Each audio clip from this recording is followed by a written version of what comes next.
سر ایک ایسے ماحول میں جدھر بار بار اپوزیشن کی طرف سے تنقید کی جا رہی ہے کہ اسحاق ڈار صاحب بھی ڈیل کے تحت واپس آئے ہیں، مریم نواز صاحبہ کو بھی ڈیل کے تحت ریلیف مل رہی ہے، ایسے ماحول میں عمران خان صاحب کو بھی ایک بڑی ریلیف ملی ہے، یہ بھی نیچرل ہے؟ میرا خیال ہے کہ دیکھیں پاکستان کی جو عدلیہ ہے یا ہمارے پاکستان کا جو معاشرہ ہے یہ بٹا ہوا ہے۔ ہمیں پتہ ہے کہ پاکستان میں اس وقت بہت سارے ہمدردی کے جذبات عمران خان کے ساتھ ہیں، وہ آپ کو ہر ادارے میں نظر آئیں گے۔ تو میرا خیال ہے عمران خان کو جو ریلیف مل رہا ہے اس میں وہ ہمدردی بھی شامل ہے، وہ پبلک سپورٹ بھی شامل ہے جو ان کو حاصل ہے۔ تو ظاہر ہے جب پبلک سپورٹ ہوتی ہے تو اس کے اثرات اداروں پر بھی پڑتے ہیں، اس کے اثرات فیصلوں پر بھی آتے ہیں، اس سے ریلیف بھی ملتا ہے۔ سہیل صاحب، یہ پبلک ریلیف آپ کہہ رہے ہیں پبلک پاپولیرٹی جو ہے وہ بہرحال اثر انداز ہو رہی ہے، مگر مریم صاحبہ پھر بھی نالا ہیں اپنی ہی حکومت سے کہ کیوں عمران خان صاحب کو گرفتار نہیں کیا جا رہا ہے۔ اس ویکنڈ بھی وہی پینک تھی، اتوار کے دن عدالتیں بھی کھلیں۔ آپ کو لگتا ہے یہ واقعی صرف فقط پینک ہے یا حکومت سنجیدگی سے ان کو گرفتار کرنے کا سوچ رہی ہے؟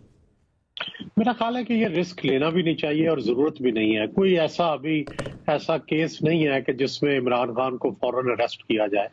تو ٹھیک ہے، اریسٹ تو پاکستان کے سیاستدان ہوتے رہتے ہیں، عمران خان کو بھی اگر اریسٹ ہو گئے تو کوئی ایسی بڑی بات نہیں ہے، لیکن میرا خیال ہے کہ خام خواہ کیوں اریسٹ کر کے ہم ایک نیا جو ہے بت پالنا چاہتے ہیں، ایک بڑا بھوت پالنا چاہتے ہیں جو کل کو اینٹی اسٹیبلشمنٹ ہوگا، اینٹی اسٹیٹ بھی ہو جائے گا، پھر کیا کریں گے ہم؟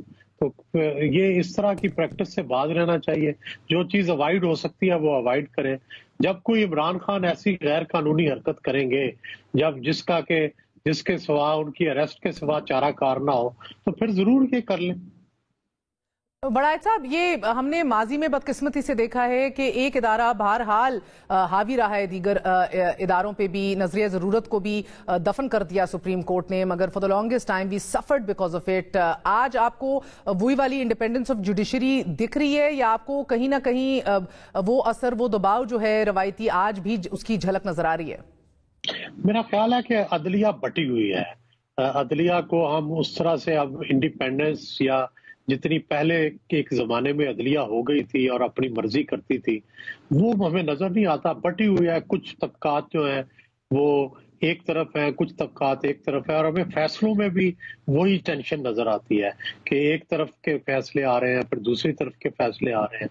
لیکن بہرحال یہ دنیا بھر میں ہوتا ہے، عدلیہ بٹی ہوتی ہے۔ ہم نے دیکھا امریکن سپریم کورٹ میں بھی آپ کو نظر آیا کہ ڈیموکریٹک پارٹی کے جج الگ فیصلہ دے دیتے ہیں، ریپبلکن کے الگ دے دیتے ہیں۔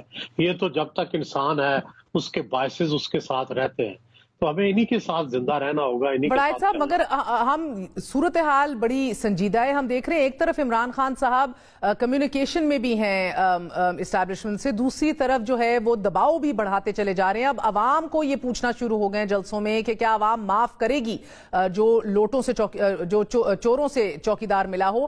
یہ بدقسمتی سے درجہ حرارت بڑھتا چلا جا رہا ہے، اور اسی تناظر کے اندر ایک اہم دورے پر چیف عوامی سٹاف امریکہ میں بھی موجود ہیں۔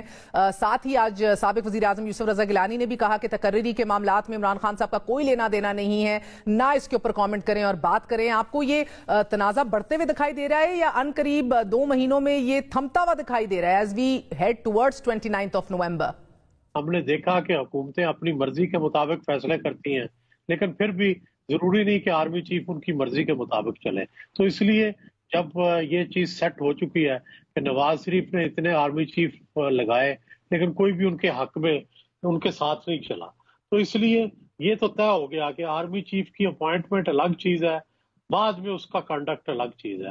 تو اس لیے اس پہ اختلاف کرنا میرا خیال ہے زیادتی ہے۔ یہ تو اپنی جگہ طے بات درست فرما رہے ہیں آپ سر۔ یہ ماضی میں ہم نے دیکھا ہے کہ اس کو چوز کرنا یا ایکسپیکٹیشنز کوئی رکھنا وہ الگ ہے، انسٹیٹیوشنل لائلٹی برقرار رہتی ہے، مگر اس پورے سیناریو میں وقت بہت غیر معمولی اہمیت کا حامل ہے۔ اس وقت کے اندر عمران خان صاحب کا یہ کہنا کہ اب میٹنگز کے اندر یہ فیصلے نکلنے کہ اب اسی ہفتے لانگ مارچ کی ڈیٹ اناؤنس کر دی جائے گی اور یہ لڑائی جو ہے اب سڑکوں پہ لڑی جائے گی، عوام فیصلہ کریں گے، یہ آپ کو کیسی اسٹریٹجی لگ رہی ہے؟ جی ہاں، بظاہر تو ادارہ جاتی رائے اور حکومت کی رائے یہی ہے کہ اس سال الیکشن نہیں ہو سکتے سیلاب کی وجہ سے، اور اس میں کچھ حقیقت بھی لگتی ہے۔ کہ جب ملک جو ہے وہ آدھا ڈوبا ہوا ہے تو اس میں الیکشن کیسے کروائے جائیں گے. تو اس میں عمران خان کا پریشر ٹیکٹکس ٹھیک ہے، ایک بحران پیدا کر سکتا ہے، لیکن میرا خیال ہے یہ کاؤنٹر پروڈکٹیو جائے گا.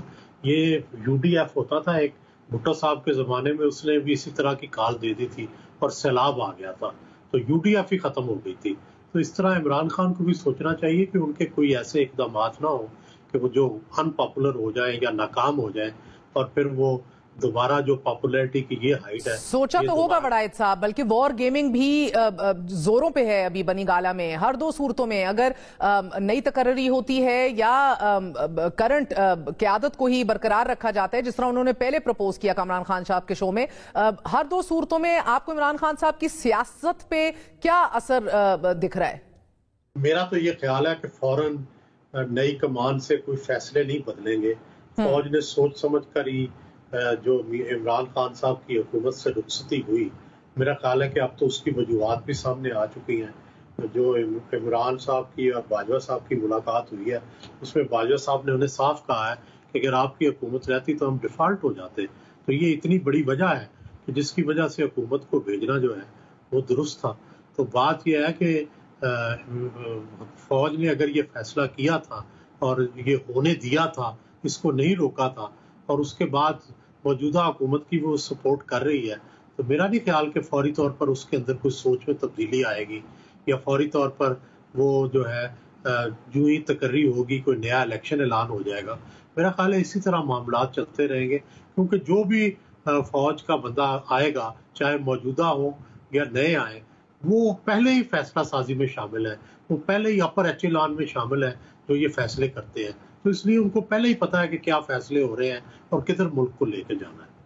کوئی ایسا بندہ تو نہیں آئے گا جس نے یہ پہلی دفعہ باتیں سنی ہوں گی یا اس کے سامنے فیصلے پہلی بار آئیں گے. وہ تو پہلے ہی فیصلوں میں شریک ہے، کور کمانڈرز کی میٹنگ ہو رہی ہے، اس میں یہ ساری باتیں طے ہو رہی ہیں.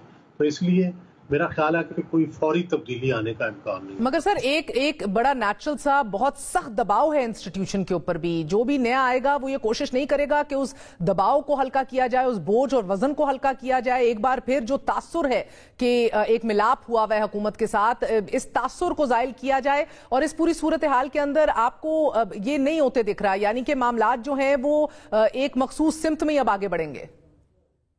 خاص سمت تو یہی ہے، الٹیمیٹلی الیکشن ہوگا اگلے سال، اور وہ خاص سمت ظاہر ہے اس الیکشن میں کون جیتے گا. اس وقت تک اگر نون لیگ کچھ ریلیف دے سکی، کچھ اپنے معاملات کو بہتر کر سکی تو کچھ بہتر پوزیشن لے لے گی، وگرنہ پھر خان صاحب کا اس وقت ڈنکا بج رہا ہے، پھر خان صاحب جو ہے وہ لے جائیں گے.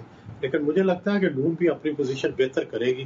اتنا ایزی نہیں ہوگا خان صاحب کے لیے اگلے الیکشن. مگر اس پوزیشن میں بہتری کے لیے آڈیو لیکس کو کس طرح استعمال کیا جاتا ہے؟ اب یہ سائفر کے حوالے سے ایف آئی اے کو انویسٹیگیشنز تھما دی گئی ہیں، اس حوالے سے حکومت نے فیصلہ کر لیا، آرٹیکل 6 کی باتیں ہو رہی ہیں. آپ کو لگتا ہے کہ یہی بہتر طریقہ ہے مسلم لیگ نون کو اپنی پاپولیرٹی کو بحال کرنے کے لیے؟ جی میرا خیال ہے کہ جوڈیشل کمیشن بننا چاہیے میری رائے میں، اور خان صاحب بھی یہ کہتے ہیں کہ جوڈیشل کمیشن بنا. جوڈیشل کمیشن دودھ کا دودھ پانی کا پانی کر دے گا، اور کوئی بھی تحقیقات ایف آئی اے اگر کرے گی تو اس میں باعث ہوگا اور اس میں کہا جائے گا کہ یہ تو حکومت نے کروائی ہے، اس پہ اتنا یقین. بہت بہت شکریہ. ہمارے ساتھ سینئر صحافی سہیل وڑائچ موجود تھے.